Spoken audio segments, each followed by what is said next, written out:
internet sangatlah mudah kita dapatkan. Hanya dengan bermodalkan sebuah telepon pintar, dunia sudah serasa berada dalam genggaman. Kita dapat mengakses media sosial kapanpun dan dimanapun kita berada. Sebuah perusahaan riset dan pemasaran yang berasal dari Singapura yang bernamakan We Are Social menyatakan bahwa sejak Januari 2024, pengguna media sosial di Indonesia mencapai 139 juta orang, dan jumlah tersebut sudah setara dengan 49,9% dari populasi di dalam negeri. Hal ini membuktikan bahwa dunia maya telah memiliki tempat khusus dalam keseharian kita. Di era digital ini, media sosial telah menjadi bagian yang tak terpisahkan dari kehidupan kita sehari-hari.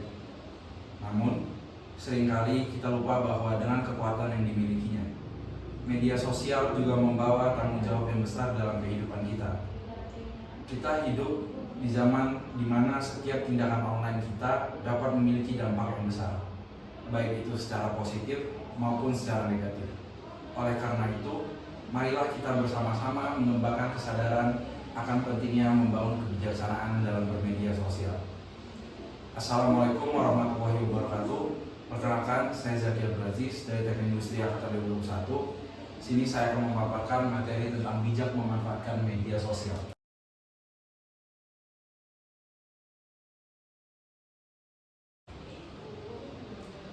Pernah nggak sih teman-teman sekalian menemukan status seseorang teman di media sosial yang berisikan curhatan atau keluh kesah, atau bahkan yang lebih parahnya lagi, status seseorang tersebut berisikan sumpah serapah dan juga hujatan-hujatan kasar terhadap orang lain di sosial media? Mengapa seseorang lebih mudah mengekspresikan perasaannya lewat media sosial? Bahkan orang yang bersifat pendiam di dunia nyata sekalipun bisa saja menjadi pribadi yang bertolak belakang di media sosial.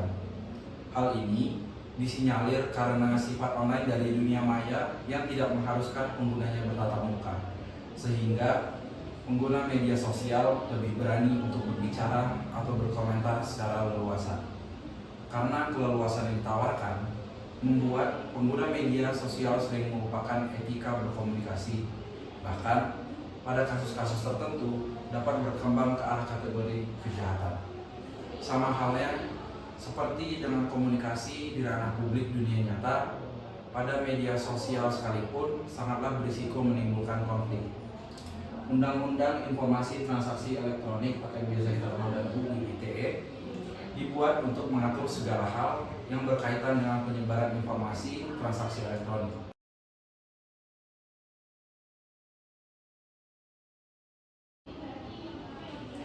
UU ITE sendiri dijadikan sebagai payung hukum bagi masyarakat agar lebih berhati-hati lagi dalam berbicara di dunia maya. Kata-kata yang dituliskan lewat jemari kita sesungguhnya merupakan cerminan dari kepribadian kita sendiri. Jangan sampai status atau komentar yang kita unggah di media sosial justru menebarkan kebencian, menyinggung orang lain, bahkan malah menjerat kita ke dalam kasus hukum. Di sini saya akan membagikan beberapa tips yang mungkin dapat teman-teman terapkan dalam memanfaatkan media sosial agar sesuai dengan aturan-aturan yang ada.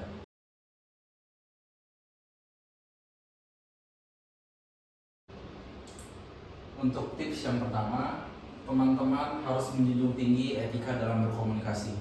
Meskipun kita tidak bertatap muka langsung dengan pengguna media sosial lainnya, etika berkomunikasi harus tetap dijunjung tinggi.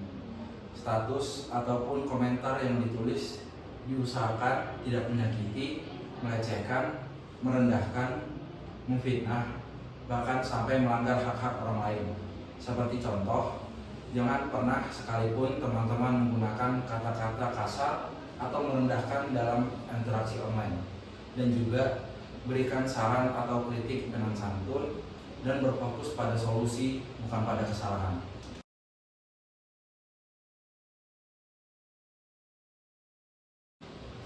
Untuk tips yang kedua, yaitu teman-teman harus lebih selektif lagi dalam menyebarkan informasi. Saat teman-teman menerima informasi menarik dari media sosial, teman-teman tidak boleh langsung percaya. Ada baiknya untuk kita selalu cek dan dicek kembali validitas informasi tersebut. Jangan sampai kita turut menyebarkan informasi palsu atau biasa yang disebut dengan hoax, yang bisa jadi akan menjerat kita pada kasus hukum ke depannya.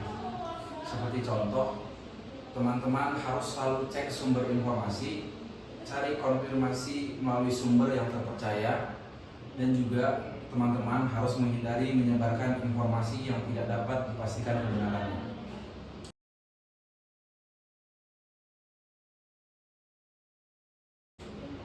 Untuk tips yang ketiga, teman-teman tidak boleh menyebarkan rahasia pribadi ke ranah publik. Jangan pernah sekalipun teman-teman terpancing untuk mengubah rahasia pribadi di media sosial. Misalnya, curhat masalah rumah tangga dan konflik internal keluarga. Masalah yang kita unggah akan menjadi santapan publik dan juga malah menjadi tontonan oleh publik. Bukannya solusi yang kita dapat, justru kemungkinan besar masalah akan bertambah runyam. Seperti contoh, teman-teman harus menghindari berbicara tentang informasi pribadi teman-teman kepada lingkungan kerja, terutama apabila informasi tersebut tidak ada hubungannya atau tidak relevan dengan lingkungan pekerjaan atau tidak boleh diungkapkan kepada pihak lain.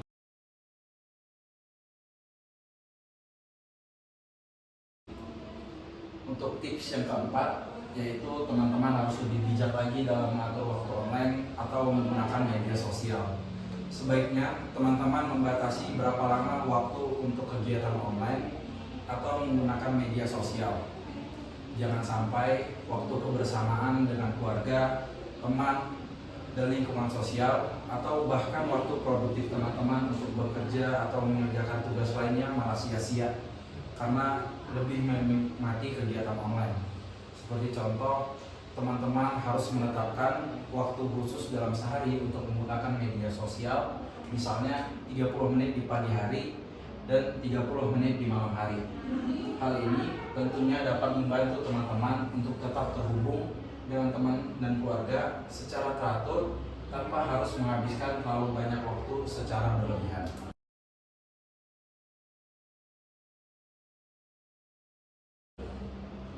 Untuk tips yang kelima, yaitu teman-teman tidak boleh melupakan hak cipta. Saat teman-teman ingin menyebarkan suatu informasi di media sosial, teman-teman tidak boleh pernah lupa untuk mencantumkan sumber postingan atau gambar yang didapatkan dari pihak lain.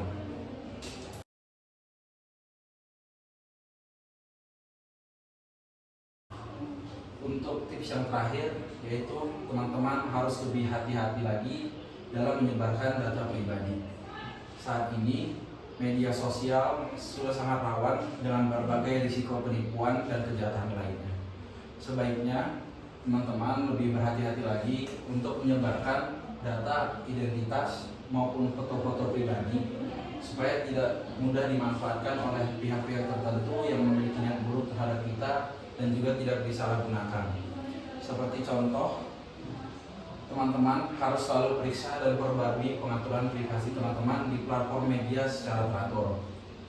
Pastikan juga hanya orang-orang yang teman-teman percayai yang dapat melihat informasi pribadi teman-teman, dan juga teman-teman harus membatasi bagi orang yang tidak dikenal.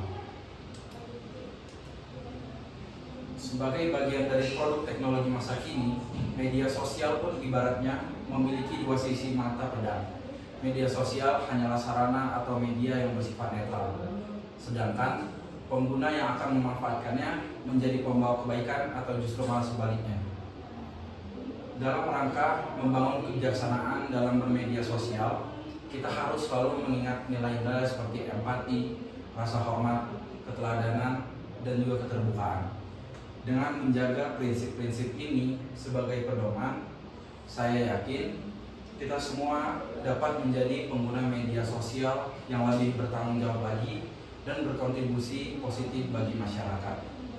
Mari kita bersama-sama menjadikan media sosial sebagai alat untuk membangun hubungan yang lebih kuat, menyebarkan kebaikan, dan memberikan inspirasi bagi orang lain. Terima kasih.